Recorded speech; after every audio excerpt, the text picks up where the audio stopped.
نمسکار doctor صاحب، السلام علیکم ورحمۃ اللہ وبرکاتہ۔ میرا نام محمد ظفر علی ہے، میں بھی ایک میڈیکل کا اسٹوڈنٹ ہوں۔ میرا کوشچن یہ ہے کہ آپ نے کہا کہ اگر کسی غیر مسلم بھائی کو اگر ہم دعوت دیتے ہیں تو پیار اور محبت اور صبر سے کریں، ہم کوئی بھی چیز اگر ان کو کہیں تو یہ بتائیں، ہم نے ایک بار ایسی بات ہوئی تھی شرک کے بارے میں کہ بت پرستی اور یہ سب چیز کے بارے میں، تو انہوں نے ہم سے ایک سوال کر دیا کہ کعبہ شریف بھی ایک پتھر سے بنا ہوا ہے تو ہم لوگ سجدہ اسی کی طرف کرتے ہیں، تو کیا یہ اس کے بارے میں ہمیں ان کو کیا جواب دوں؟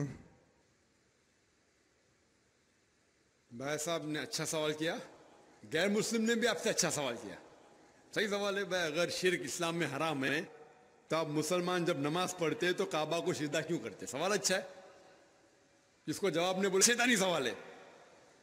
تو اگر ہم پوچھیں گے بھائی کیوں یہ غلط ہے اسلام میں، جواب نہیں پتا ہے تو لوگ بولیں گے شیطانی سوال ہے۔ سوال تو بھائی صحیح سوال ہے میرے حساب سے، اور یہ سارے سوالوں کا جواب آپ اگر ویب سائٹ پہ جائیں گے irf.in میں، عام سوال ہے، کوئی نیا سوال نہیں میرے لیے، عام سوال ہے۔ اس کا جواب یہ ہے کہ کوئی بھی مسلمان کعبہ کی عبادت نہیں کرتا۔ کعبہ ہمارے لیے قبلہ ہے، دشا ہے، ایک ڈائریکشن ہے۔ ہم مسلمان ہم یکسانیت میں مانتے ہیں، کانگریگیشن میں مانتے ہیں۔ مثال کے طور پہ اگر ہمیں یہاں نماز پڑھنا ہے تو کوئی شخص کہے گا کہ پورب کی طرف دیکھو، کوئی کہے گا پشچم کی طرف، کوئی کہے گا ساؤتھ، کوئی نارتھ، کوئی ایسٹ، کوئی ویسٹ، کس طرف ہم دیکھیں؟ تو اللہ تعالیٰ فرماتے ہیں سورہ بقرہ میں، جہاں بھی آپ ہے کعبہ کی طرف دیکھ کے نماز پڑھو۔ کعبہ ایک دشا ہے، ہمارے لیے قبلہ ہے۔ اور جب سب سے پہلے ساری دنیا کا نقشہ جو جغرافی ورلڈ میپ بنائی وہ مسلمانوں نے، الادریسی نے 1154 میں 1154 میں۔ اور جب مسلمان جغرافی ورلڈ میپ بناتے تھے تو ساؤتھ پول اوپر تھا اور نارتھ پول نیچے تھا اور کعبہ بیچ میں تھا۔ یہ ویسٹرنرز انگریز لوگ آئے اور میپ کو الٹا کیا، نارتھ پول اوپر ساؤتھ پول نیچے، بٹ پھر بھی الحمدللہ کعبہ سینٹر میں ہی ہے، بیچ میں ہی ہے۔ تو دنیا کے کوئی بھی حصے میں آپ ہے کعبہ کی طرف دیکھ کے آپ نماز پڑھو۔ ہم جب مکہ جاتے ہیں عمرہ کے لیے یا حج کے لیے تو ہم کعبہ کے گول طواف کرتے ہیں، کعبہ کے گول طواف کرتے، سرکم ایمبولیٹ کیوں کرتے؟ کیونکہ اللہ کا حکم ہے، اللہ کے رسول کا حکم میں کرتے ہیں۔ لیکن لاجیکلی سوچ سکتے ہیں کہ ہر دائرے کا، ہر سرکل کا ایک ہی سینٹر ہے، ایک ہی بیچ کا ایسا سینٹر ایک ہے۔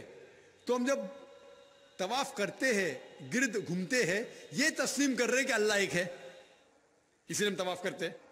اور جو حضرت عمر رضی اللہ عنہ نے کہا کعبہ کے بارے میں، سنگ اسود کے بارے میں، وہ ساری غلط فہمی دور کر لیتا ہے۔